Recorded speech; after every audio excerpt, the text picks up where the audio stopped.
Fadime'den Püf Noktalar Mutfağımdan herkese merhabalar.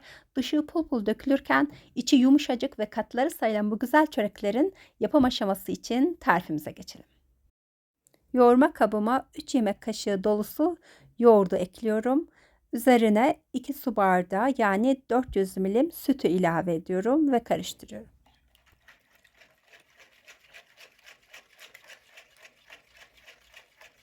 6 su bardağından bir parmak eksik un kullandım. Unun önce bir miktarını karışıma ekledim. Üzerine 1,5 çay kaşığı tuz, bir paket kabartma tozu ilavesinde bulunuyorum. Hamuru bir miktar çırpıcı ile karıştırıyorum. Ardından kalan unu ilave edip hamuru elimle önce toparlayıp ardından da yoğuruyorum.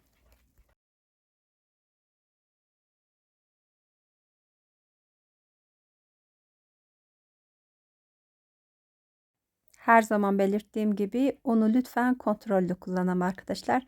İşte bu yumuşaklıkta bir hamur elde etmeniz ideal olacaktır çöreklerimiz için.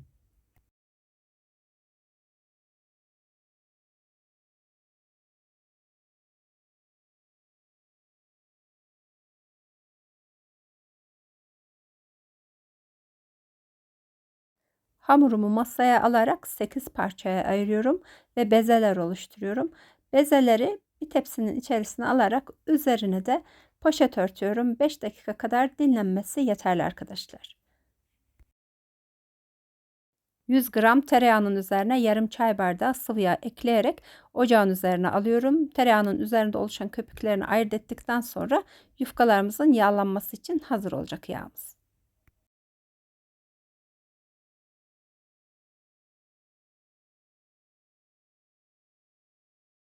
Her 4 yufkadan bir çörek elde ediyoruz.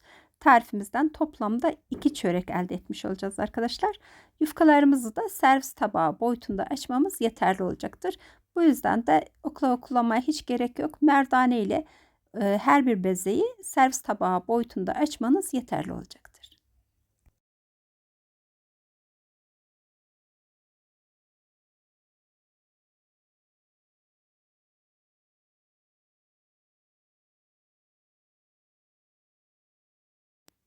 Arkadaşlar bezeleri açarken sizlerden küçük bir ricam olacak.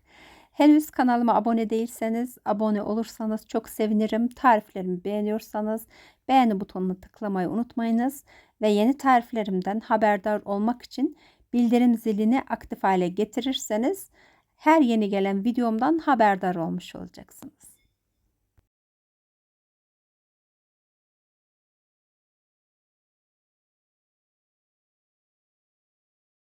Bu arada son videomdan sonra aramızda yeni takipçilerim de var. Bugüne kadar bana destek olan bütün takipçilerime tek tek teşekkür ederim. Sizlerin beğenileriniz, sizlerin yorumlarınız benim için o kadar değerli ki elimden geldiğince de bütün yorumlara da cevap yazıyorum. Gerçekten iletişimi seviyorum. Yorum yazmaktan hiç çekinmeyin. Bütün yorumlarınıza cevap verebilirim arkadaşlar.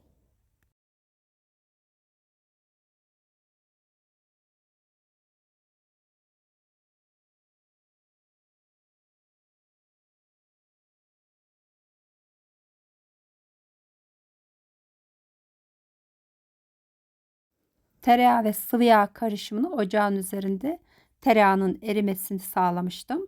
Üzerindeki köpükleri ayırt etmiştim. Şimdi her bir yufkaya bolca bu yağlı karışımdan fırça yardımıyla sürdükten sonra bir diğer yufkayı üzerine alıyorum. 4 adet yufkanın hepsi bitinceye kadar bu işlemi devam ettiriyorum.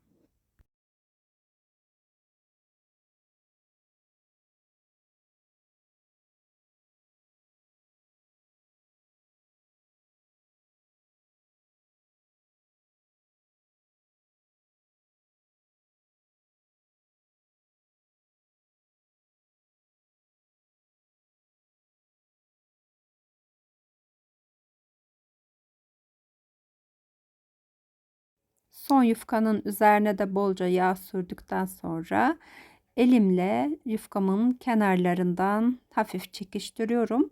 Dikdörtgen şekil oluşturuyorum ki rulo işlemini gerçekleştirebileyim diye. Ruloyu ellerimin arasında esneterek uzatıyorum ve kendi etrafında çevreleyip gül böreği formunu oluşturuyorum. Parmaklarımla da biraz üzerine baskı uyguluyorum. Yağlamış olduğum borcam tepsimin içerisine alıyorum.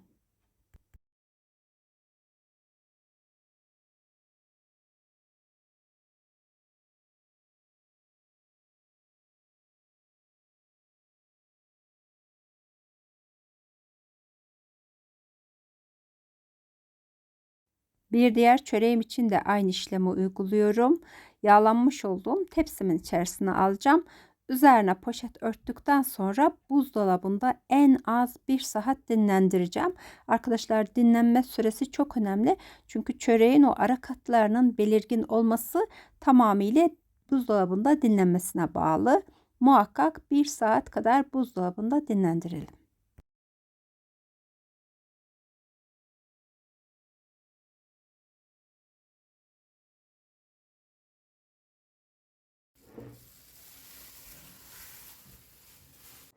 Hamurlarımız buzdolabında 1 saat dinlendiler. Artık masaya alabiliriz.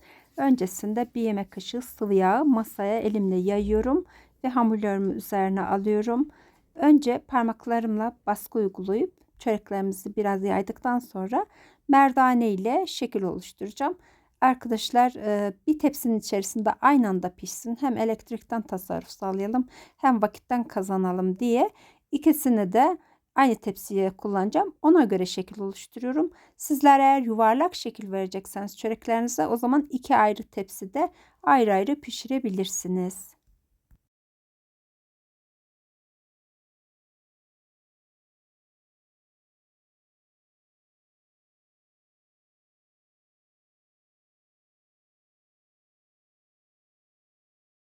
Bir adet yumurta 2 çöreğin üzerine yeterli olacak.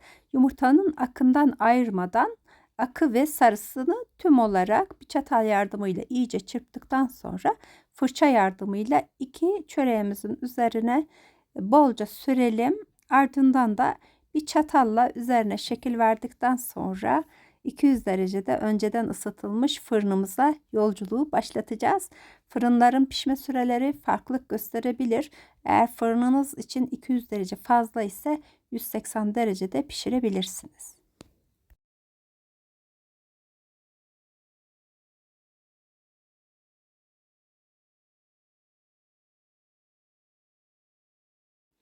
Umarım sizler de bu güzel tarifi denersiniz.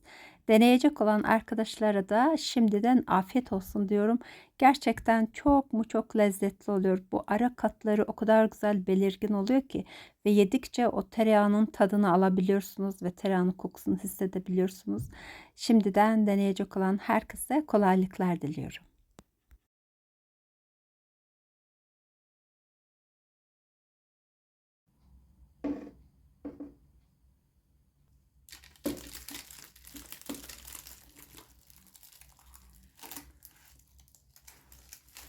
Bakın arkadaşlar, o kadar güzel oldu ki böyle tel tel dökülüyor. Çok güzel oldu.